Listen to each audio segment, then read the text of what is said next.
عبد القادر کے پاس نہ جاتا بلکہ قادر مطلق کے پاس جاتا، جنید بغدادی اور خواجہ اجمیری کے پاس نہ جاتا بلکہ اس کے پیدا کرنے والے اور اس کے نفع اور نقصان کے مالک اللہ تعالیٰ کے دربار میں جاتا۔ یہ تیرے جاہل ہونے کا ثبوت ہے۔ لوگ کہتے ہیں اتنے لوگ آتے ہیں، انہیں ڈاکٹر ہیں اور وہ انجینئر ہیں، انجینئر ہیں تو توحید سے کیا لینا دینا ان کو؟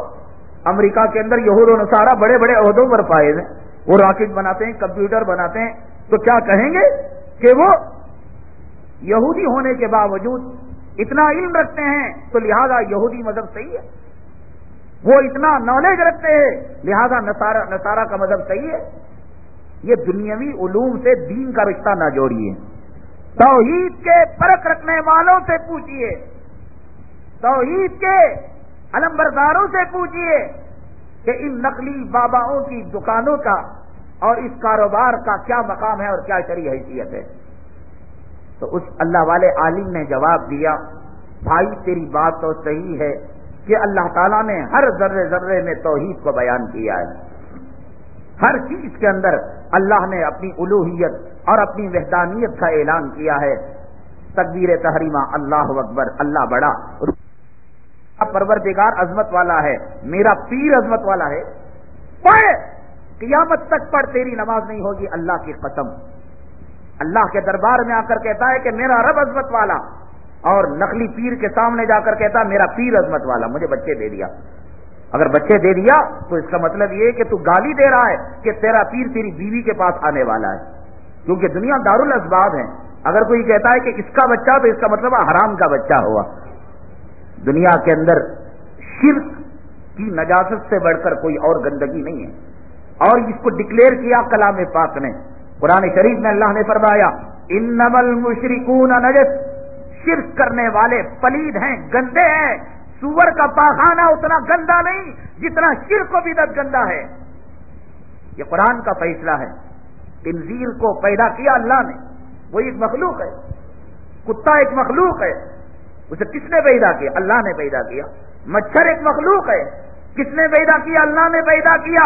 لیکن پورے قرآن میں اور حدیث کے پورے ذخیرے میں ڈائریکٹ نہیں بیان کیا کہ ان کا پاخانہ نجیس ہے، لیکن کہا غیروں کے دربار میں سجدہ کرنے والے، اعتکاف کرنے والے، بھیک مانگنے والے، زندگیاں مانگنے والے، ان کے پاخانوں سے بدتر ہیں، نجس ہیں۔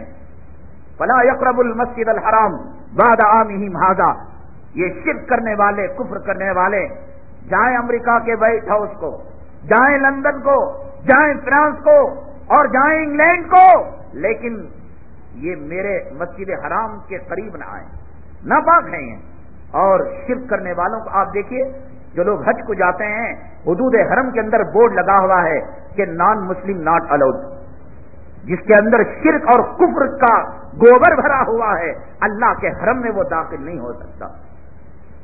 یہ بڑی عجیب گندگی ہے۔ آپ مجھ سے پوچھیں مولانا آپ کے کتنے بچے، تو میں کہہ دوں گا اتنے بچے، اور پوچھے آپ کے بھائی کتنے، تو میں کہہ دوں گا اتنے بھائی، اور پوچھئے آپ کہ آپ کے بہنیں کتنے، بتلا دوں گا، آپ کے شاگرد کتنے، بتلا دوں گا، اور ایک قدم آگے بڑھاتے ہوئے کوئی پوچھ بھی بیٹھے کہ آپ کی بیویاں کتنی، وہ بھی بتا دیں گے۔ لیکن ایک پوچھتے ہوئے اگر مجھے یہ بتائیے کہ میری بات تو دور کی ہے، ایک گاؤں کے دیہاتی اور گاؤں کے کسان سے کوئی یہ سوال کرے تیری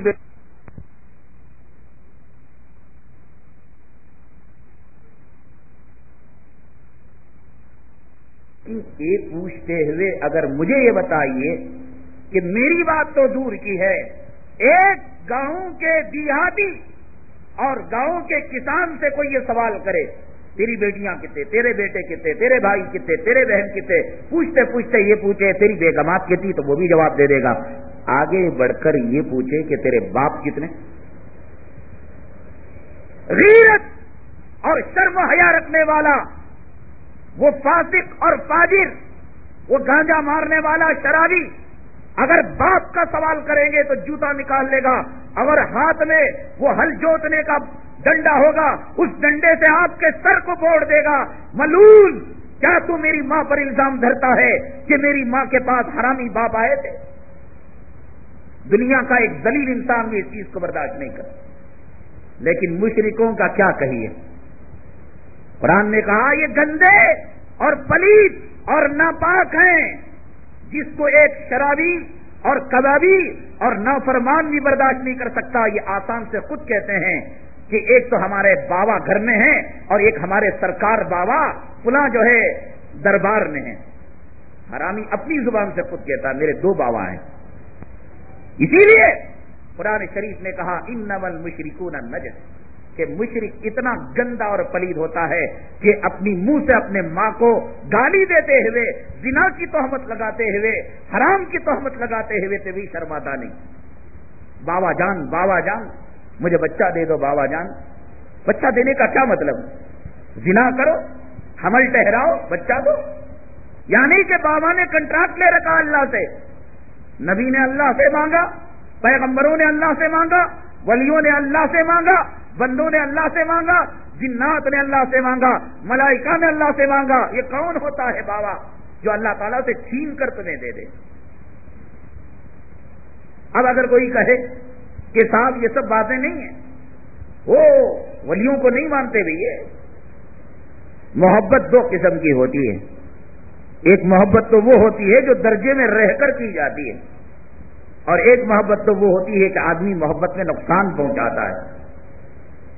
ایک بڑا ایک چھوٹے بچے کو اٹھاتا ہے، اس کے کلوں کو چومتا ہے، پپی کرتا ہے، اس کی پیشانی کو چومتا ہے، اس کے سینے سے لگاتا ہے، وہ پیشاب بھی کر دے، وہ پاخانہ بھی کر دے، اس کو جھڑکتا نہیں ہے، کرتا نہیں کرتا محبت، چومتا نہیں چومتا۔ پر کوئی یہی محبت حجام کا استرا لے کر میرا بچہ میرا بچہ میرا بچہ، پیٹ کچوائے میرا بچہ، کلے کچوائے میرا بچہ، بھائی کیا کر رہا ہے؟ بھائی محبت کر رہا ہوں۔ تم منہ سے پپی کرتے ہو، میں اس طرح سے پپی کر رہا ہوں۔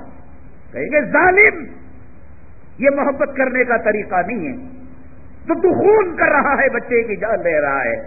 ولی سے محبت کرنے کا طریقہ یہ نہیں کہ ولی کو تو نے اللہ سے ملا دیا، رسولوں سے ملا دیا۔ ابھی میں آپ کو بتاؤں، جس چیز کے سننے کے لیے آپ بےتاب ہیں، لوگ بڑی بڑی کتابیں پڑھ کر آپ کو بیان کرتے ہیں۔ شاہ ولی اللہ نے